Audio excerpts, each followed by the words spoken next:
Azara. I am the first presenter of Group 2. Today I'm going to talk about teacher awareness.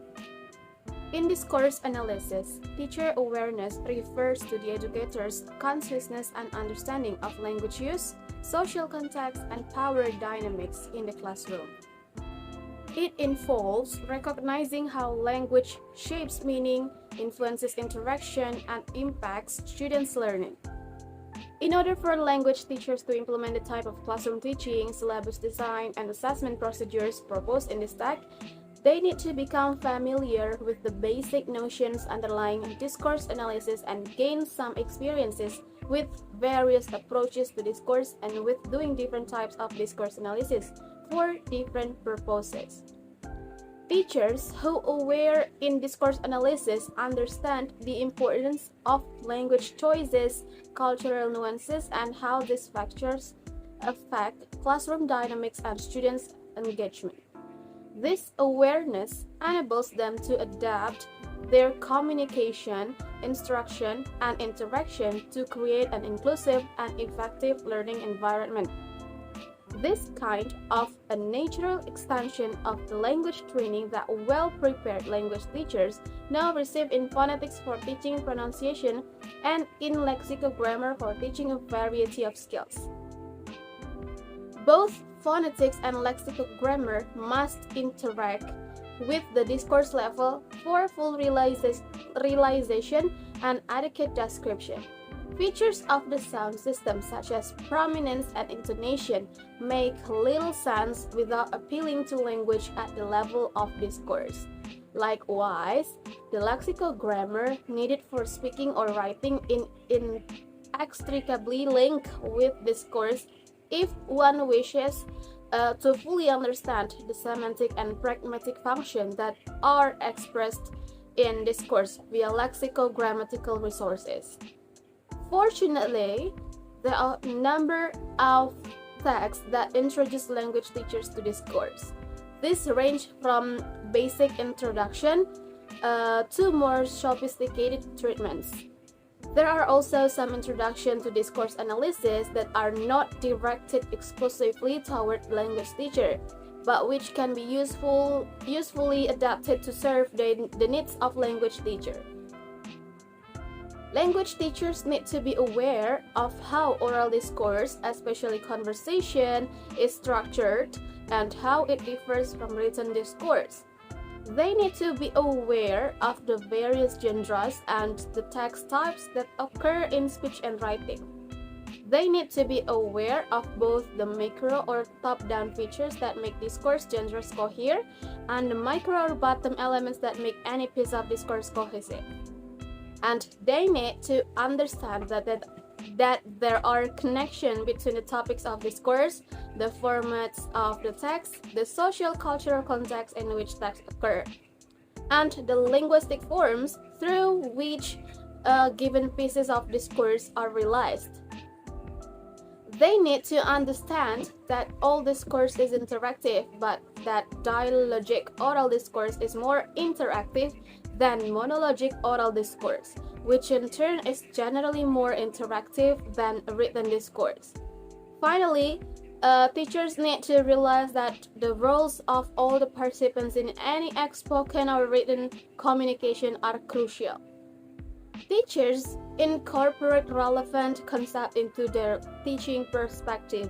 Language teachers, analysis, and pragmatics are in a position to apply this knowledge to their teaching of spoken and written language, and to the teaching of the language elements suited for the realization of communication through speech or writing, for example, like pronunciation or orthography, grammar, and vocabulary. And teacher knowledge of discourse applies critically to classroom presentation and practice activities.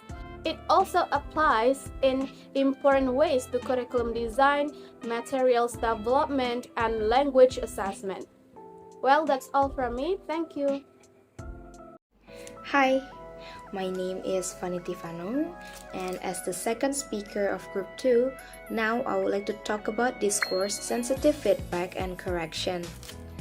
There are many occasions when a language teacher might ask learners to make judgments about grammatically, lexical choice, or overall organization of a piece of discourse. According to Chodron 1983, learners gain skill in doing such tasks as they become more proficient users of the target language. Beginners are rather weak at making such judgments, but if they are given proper grounding, they can become better when they reach the intermediate or advanced level. For example, learners working in pairs or small groups can be asked to judge each clause in a connected text produced by a high intermediate EFL learner as grammatical or ungrammatical. If they are sufficiently advanced, they should also be asked to correct any errors they detect. This is the example of the worksheet that can be used. In addition, Borg 1998 and Chodron 1983 agree that using students' errors is a good way of creating a student-centered approach and eliciting feedback and reactions to this data from the students. Furthermore, Borg's main message is that researchers should pay more attention to teachers' pedagogical systems and the beliefs and constructs that guide them in order to better understand what grammar teaching in the second language classroom really entails. As learners become adept at making targeted judgments and corrections, they can be asked to correct errors in their own language production whenever the teacher feels that they are consciously aware of the correct target forms. Rather than making up a learner's work, the teacher or tutor can ask questions to cue reorganization or refocusing of ideas and to suggest rewordings for sentences or phrases that contain grammatical or lexical errors. For example, consider this unedited opening paragraph from a low intermediate ESL writer.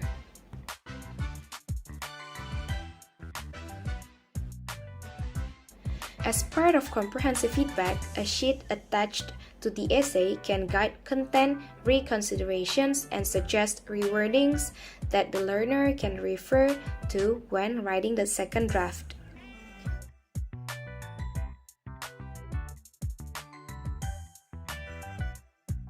At the end, discourse-grounded feedback and correction in the language classroom must fulfill the two requirements.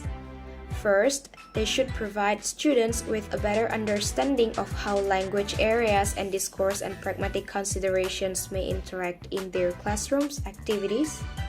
And they should provide students with the experience of employing both top-down and bottom-up processing strategies. Alright, I think that's all from me. And next, you will be with the last presenter, Nurul Maskana. Thank you.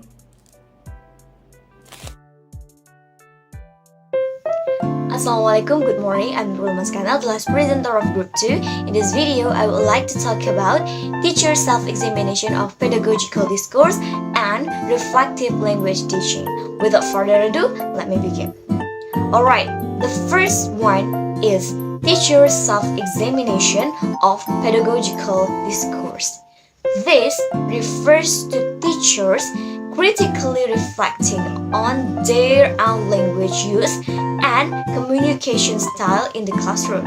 It involves examining how teachers express ideas, give instructions, and facilitate discussion with the goal of enhancing the learning experience for students. Meanwhile, the significance of self-examinations enables teachers to identify areas for improvement, align their discourse with educational goals, and create a positive and inclusive learning environment. For instance, a teacher records a video of their lesson and later reviews it.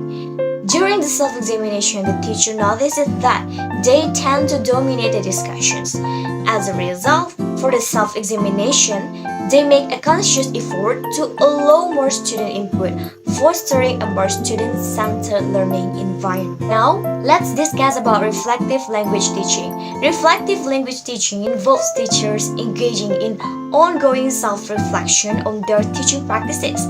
This can include keeping reflective journals, participating in peer observations, and actively seeking feedback to improve instructional methods and language use.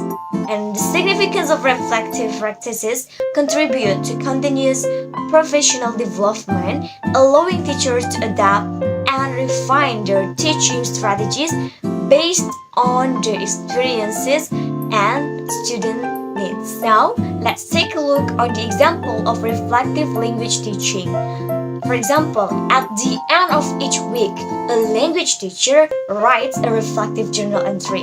In one entry, the teacher reflects on the success of a new instructional strategy introduced earlier in the week, and they consider how to build on this success in future lessons while also acknowledging areas for improvement. Alright, that's all from me. Thank you very much for your great attention in enjoying our video. See you next time. Wassalamualaikum warahmatullahi wabarakatuh.